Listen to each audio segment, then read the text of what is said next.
Entrevista do dia, estamos recebendo aqui no Jornal da Rede Lívia Lopes, liderança pedagógica, né, da Maple Bear, aqui de Taubaté, e nós vamos falar sobre ensino bilíngue, né, que é legal a gente falar sobre iniciação da educação, falar sobre isso, é um campo vasto, né, para a gente sanar, né, com as nossas curiosidades, podemos dizer assim, sobre aquilo que é realizado junto aí às crianças. Seja bem-vinda, Lívia Lopes. Muito bom dia, Lívia. Bom dia, tudo bem com vocês? É um Graças prazer a estar Deus. aqui, falar sobre educação, falar sobre ensino bilíngue, e estou à disposição para esclarecer as dúvidas e falar sobre essa crescente, né? Porque falar sobre bilinguismo no Brasil é algo recente. Eu represento aqui uma escola canadense em Taubaté, nós já atuamos desde 2015 e trouxemos, né, para Taubaté um modelo de educação canadense. Falar de bilinguismo é falar do nosso dia a dia, porque hoje em qualquer lugar que a gente vá, a gente tem acesso a outro idioma. E se a gente for parar para pensar no Brasil também, né? A pluralidade de variações, então ter acesso a outra língua é ter acesso à cultura, é crescimento para as crianças, para nós adultos, para a sociedade, né? Muito bem, nos acompanha da entrevista aqui o Bruno Lemes e o Marcelo Pacheco. Pois não, Bruno? Falar sobre ensino bilíngue é importante nesse momento em que se busca que a criança aprenda e tenha desenvolvimento de algumas competências e habilidades, né? E como que o ensino de um novo idioma faz com que a criança tenha um desenvolvimento educacional?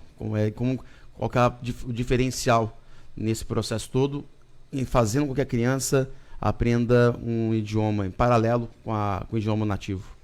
Perfeito. Na verdade, a gente tem que pensar no cérebro como um músculo, né? Então, se a gente está praticando um outro idioma, a gente está acessando áreas do cérebro ali, a gente está exercitando essa nossa máquina. E no modelo que nós atuamos hoje, que é o modelo em imersão, então, bilinguismo, a gente tem 3 formas, né, no Brasil. A gente tem escolas que são escolas internacionais, então o currículo vem exatamente como do outro país para ser ministrado aqui. Nós temos escolas que ensinam por imersão, que é o caso da Maple Bear Brasil, que é o caso da Maple Bear Taubaté, e nós temos o ensino de inglês como segunda língua, que ali a criança seria exposta por um número de horas no dia. Falando sobre o modelo de bilinguismo de imersão, a criança ela está dentro de um ambiente, ela está dentro de uma sala de aula imersa na segunda língua. E esse processo ele é muito natural. É exatamente como acontece a primeira língua. Então, primeiro, a criança imerge, né? Imagina lá, você imergindo num ambiente em que tudo isso acontece em inglês. Nós temos temas, a criança desperta curiosidade, tudo em inglês. Eu não ensino a língua inglesa. Nós ensinamos matemática, ciências, as crianças vão levantar hipóteses, vão pôr a mão na massa, tudo isso em inglês. E como que a gente aprende? Por meio da necessidade. Então, eu estou curiosa para saber, por exemplo, sobre ovíparos. E aí eu vou precisar interagir ali naquele meio. Isso é muito natural e espontâneo. É só a gente lembrar lá das crianças, dos nossos bebês que nascem numa família que fala uma língua ou outra. E aí, o primeiro passo é a compreensão. Qualquer pai e mãe sabe que o bebezinho ali, você está comunicando, ele está imerso naquela família, de repente ele começa a demonstrar essa compreensão das coisas que estão acontecendo na casa. Então, o primeiro passo, compreensão. E essa escuta. A criança está lá escutando, depois ela começa a falar. Normalmente essas falas, essas primeiras falas, são falas ali de necessidade básica. Quero mais água, quero ir ao banheiro, porque são coisas que acontecem todos os dias. E, de repente, vocês, pais, mães, devem saber que a criança nos surpreende ali com uma estrutura da língua, com uma expressão, com uma conjugação verbal que você fica, nossa, quem ensinou essa expressão para essa criança? Por quê? Porque ela está imersa naquilo. Então, quando a gente fala de bilinguismo por imersão, a criança vai passar exatamente por esses passos de uma forma natural e essas duas línguas vão crescer com ela espontaneamente. Depois que ela compreende, aí ela começa a ler no segundo idioma e aí ela começa a escrever. Então a gente passa por todas essas etapas. Mas o bilinguismo, ele acelera alguns aspectos da criança no seu desenvolvimento durante todo esse processo? Se fosse somente no ensino com uma língua só? Sim, temos pesquisas que já demonstram características, comparações entre crianças monolíngues e crianças bilíngues, como criatividade, como foco e atenção, como resolução de problema, que é o que eu comentei logo no começo. A gente está imaginando ali o cérebro. Se eu estou imersa, se eu tenho que acomodar um repertório muito maior de palavras, de significados, o meu cérebro está sendo estimulado em áreas diferentes de uma criança que tem um estímulo ali só de uma língua, de uma cultura. Então, sim, a gente tem, inclusive... Eu não vou conseguir referenciar, porque já faz bastante tempo que eu li essa pesquisa, uma comparação básica, assim, colocaram uma garrafa de água na frente de crianças monolíngues e na frente de crianças plurilíngues, né, ou bilíngues. E todas as crianças monolíngues responderam, para que serve isso? É uma garrafa de água. As crianças plurilíngues, olha, isso pode ser uma garrafa de água, mas se a gente colocar areia, pode ser um peso para papel. Se a gente cortar, eu posso usar para fazer isso ou para fazer aquilo. Então, nós temos já pesquisas que demonstram essa questão, criatividade, foco, atenção, resolução de problemas, que são habilidades para o futuro, né? Pois não. A gente falava sobre metodologia, né? A metodologia canadense da Maple Bear nos traz a atenção do seguinte: é diferente, por exemplo, aqui no Brasil, que nós temos a metodologia, primeiro você ensina, depois você treina. A metodologia canadense ela é diferente. Primeiro você treina, depois a gente ensina. Então, primeiro tem a conversação, primeiro tem o bate-papo, tem a iniciação da criança ao assunto para depois ir para a prática do escrever, do compreender e tudo mais. O que diferencia essa metodologia comparado àquilo que é ministrado no Brasil? O que é ministrado no Brasil é melhor do que é ministrado que vem do exterior, que vem do Canadá, né, que já tem a primeira língua deles, é o inglês, né, já tem esse diferencial. Aqui é a segunda língua, lá é a primeira língua. Como que isso, na prática, funciona para a criança que depois que sair da escola, ela vai viver a vida dela no Brasil, ela vai viver a vida dela nas ruas, em Taubaté, no jardim, com as crianças, os amiguinhos, todos, obviamente, no seu, vamos colocar aqui, né, no seu habitat, né? E não aquilo que ela viveu na escola. Não existe um choque? Eu gostaria que você falasse sobre isso. Falando sobre a metodologia canadense, bem diferente do modelo brasileiro, ela traz a criança como protagonista do processo de fato. Então, eu não tenho mais o professor como centro da sala de aula, né? A criança, o repertório que ela traz para a sala de aula, ela põe a mão na massa. Então, isso é muito mais significativo. Me chamou a atenção esse método. Exatamente. Pelo fato, e aí não sou eu, Lívia, representando aqui os educadores de Taubaté, mas se a gente for olhar exames internacionais como o PISA, a gente já vê a diferença, o impacto desse modelo de ensino, que eu não preparo as crianças para fazerem provas, eu preparo as crianças para resolverem problemas reais, da vida real. Então, não é uma preparação para o futuro. Elas já têm a vida delas, elas já têm desafios no dia a dia. Elas já precisam ser ativas, né? Elas não só consomem conteúdo, elas participam, elas tomam decisão, elas perguntam, elas levantam hipótese, elas comprovam, elas chegam a conclusões. E isso é muito mais significativo. Ser educadora nesse modelo é realmente um choque, porque a gente para e pensa, nossa, isso realmente funciona. Os meus alunos, eles saem da escola com conteúdo, porque a gente vai falar, a nossa base é a base nacional, curricular. Então, eles vão sair com com essa bagagem, não tem esse choque fora da escola. Às vezes a gente recebe comentários do tipo, nossa, mas eles são muito espertos, porque de fato... Porque desenvolve com mais rapidez. Exatamente, conversam de igual para igual, e hoje a gente já está chegando aí no Fundamental 2, então as nossas crianças que entraram lá pequenininhas com a gente em 2015... Você tem uma experiência dos pais também ajudando a criança, porque de repente ela chega em casa, né? São crianças, né? Então de repente existe uma confusão de palavra e tudo mais. É legal isso, a mãe fala, não é assim, é assim, assim. É importante você trazer isso porque essa questão da confusão é um mito com relação ao bilinguismo. Sei. A criança, ela organiza, ela assimila com quem ela está falando e onde ela está. Então, quando você fala, chegando em casa, talvez a mãe, não sei se o pai, não sei se vai conseguir contribuir com esse desenvolvimento, mas a criança sabe que em casa ela usa a língua portuguesa.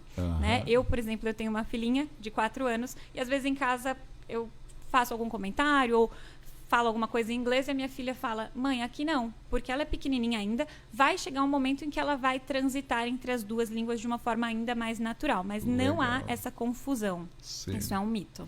Acho bacana isso. O trabalho junto às crianças é muito direcionado também ao envolvimento dos pais na rotina de algumas situações dentro da escola, justamente para ter uma vivência maior do bilinguismo, além da escola, além dos muros da escola? A cultura canadense ela é muito enfática no sentido de a escola dá conta dessa questão da formação, de conteúdo e tudo mais. O que a gente orienta aos pais? Explorarem outros assuntos, viverem outras experiências, né? Tanto é que isso é um choque ali na nossa escola com relação a volume de tarefas, né? A criança leva para casa leitura, porque leitura é a base desse processo também, esse interesse por novos temas. Isso é o que eles fazem em casa. E o que eles fazem em casa? A gente chega um momento ali que a gente começa a ter um hábito de estudo, mas a criança sendo autônoma e independente. Então, o que vai para casa são assuntos ali que a criança domina e ela está ali basicamente só praticando. Por quê? Porque a escola vai fazer essa ponte, a interação com o colega, o trabalho nos grupos que acontecem dentro de sala, que vão fazer esse desenvolvimento técnico, cognitivo. Em casa, a gente sempre fala, explora o assunto, vai visitar lugares, vai viver outras experiências, porque isso vai contribuir às conexões e esse conhecimento prévio que a criança vai trazer para a escola. Quantos alunos vocês têm em Taubaté? Atualmente, a gente já passa dos 300, por média de 320 alunos. Qual é a faixa de idade? Nós atendemos de 1 ano até, do berçário, de 1 aninho, até o 7º ano. Então, as crianças têm 11, 12 anos. De 1 a 11, 12 anos. No próximo ano, a gente segue com essa turma, porque como é imersão, então depende dessa fluência, a gente vai crescer com essa turma que está hoje no 7º, ano que vem 8º, e devemos seguir assim por diante. Até o ensino médio também? Temos esse plano, sim, de seguir até o ensino médio. Por enquanto médio. não tem, né? O ensino Por enquanto médio. não. Por enquanto a nossa turma vai até o 7º ano, justamente por conta da fluência. As crianças aprendem matemática, ciências em inglês. Então, eu não consigo abrir uma turma sem a fluência. Onde fica? A gente fica ali, Charles Schneider, caminho para o Quiririm, aqui em Taubaté. Legal, legal. Não tem como não perguntar, né? Nós vivemos aí uma polêmica recente sobre religião, né? A escola, ela tem um segmento religioso ou não? Não. Na escola nós somos a postura laica, então nós privilegiamos respeito às pessoas. Então, independente da religião ou de qualquer formação. Porque ela é uma escola particular, em sendo particular, é permitido por lei que ela tenha uma ligação religiosa, ela tem uma tendência religiosa, por lei. O que não pode é a escola pública, né? Mas vocês preferem trabalhar também como uma escola laica, respeitando todas as religiões. Isso, né? E o multiculturalismo, isso é um dos nossos pilares. Então, é o respeito ao indivíduo e ao multiculturalismo. Legal, legal. Né? Mais meninos ou mais meninas na escola? Olha, depende das turmas. Tem turmas que a gente tem um pouquinho mais de meninos, tem turmas que tem um pouquinho mais de meninas, mas acredito que, no geral, está equilibrado ainda. A imersão à cultura canadense, ela acontece em atividades extra-escola, extracurriculares? Sim, nós temos algumas atividades extracurriculares, como judô, circo, teatro, artes, e tem algumas modalidades que também usam o inglês. A imersão, 100%, é na educação infantil. Depois, eles já passam a ter um currículo efetivamente bilíngue. Então, no fundamental, a partir do primeiro ano, eles têm aulas em português, um bloco em português e um bloco em inglês, como história, geografia, por conta da identidade, a questão cultural, isso acontece em português. No Canadá, então é variado mesmo. No caso, como a metodologia canadense, né, lá no Canadá eu fico imaginando que a segunda língua lá seja o alemão, né? Lá é o francês. É o francês. Ah, sim, desculpa, o francês, que a primeira língua lá é o inglês, o segundo é o francês. Né? Depende da província. Tem lugares que a primeira é o francês, depende da região. Questão histórica, isso. Mas eles já têm essa bagagem bilíngue justamente por esse processo migratório em que eles tiveram que conviver ali com as duas línguas. É ensinado história canadense no currículo? O nosso currículo segue a base nacional comum, mas a gente incorpora sim aspectos culturais e aspectos da história e cultura canadense como parte do currículo para as crianças mais velhas. Mas um aspecto cultural interessante é que o hino nacional, entoado semanalmente, a gente canta o brasileiro e o canadense. Eu até fiz essa colocação porque nós temos um amigo, né, o Gustavo, que é aqui da cidade de Taubaté, nascido aqui em Taubaté, e ele tem uma empresa de imigração no Canadá, de imigração profissional. Ele leva brasileiros, né, para trabalharem lá no Canadá. Ele mora no Canadá há muito tempo, eu tive a oportunidade de entrevistá-lo. Ele e a família têm uma empresa aí bastante conceituada lá no Canadá, e ele dava algumas referências sobre isso, né? Das pessoas irem para o Canadá, porque tem um vasto trabalho no Canadá profissional de trazer aí pessoas de várias partes do mundo, inclusive do Brasil, para trabalharem no Canadá. E me chamou a atenção justamente ele citar que lá no Canadá, em algumas regiões, ela fala uma língua, em outras regiões é outra língua, né? Isso daí. Aqui no Brasil não, aqui no Brasil é tudo junto e misturado, né? Mas se a gente parar para pensar, um estado e outro, a gente tem muita cultura, né? Muita variação linguística. Exatamente, dependendo do estado, o sul, né? Então, legal. Você falou que a escola funciona desde 2015. Isso. Não é uma escola pequena pelo número de alunos, né? Não, na verdade, no Brasil, a escola já existe por volta de 17 anos e aqui em Taubaté a gente chegou em 2015. É uma proposta muito incrível que nasceu do sonho de um educador canadense numa visita à Índia. Ele foi para a Índia e vivenciou aquela cultura muito rica e pensou, mas por que esse país tão potente culturalmente não é uma potência na educação? Poxa, por que eu não trago o modelo canadense, que é de sucesso, é referência mundial? Se a gente for parar para pensar nos países de língua inglesa, o Canadá está aí no topo de avaliações como o PISA.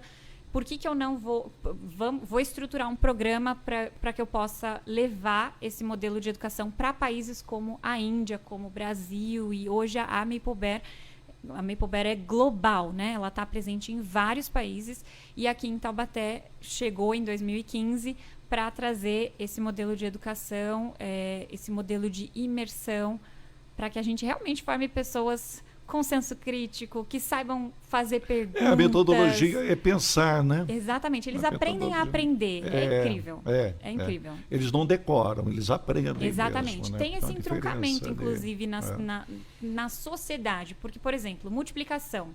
Chega uma fase do desenvolvimento que é comum as crianças já saberem na lata, né? Quanto é 7 vezes 3, enfim. E a nossa metodologia, eu costumo fazer ali o parâmetro com um iceberg. Eu não estou olhando a ponta, eu trabalho na base disso. Então, essa criança ela precisa entender esse conceito de multiplicação. Ela precisa entender que em matemática existem padrões matemáticos. Existem ali, a multiplicação é um padrão de somas. E ela vai respeitar o individual, porque nós temos crianças que fazem isso mentalmente, temos crianças que precisam tocar em algum objeto, tem criança que precisa desenhar, isso é respeitado. Então, essa individualidade para o raciocínio, para entender o conceito e para aplicar o conceito, isso é muito validado. E isso é diferente, porque eles não simplesmente saem na rua falando o que eles decoraram, né, ali na superfície.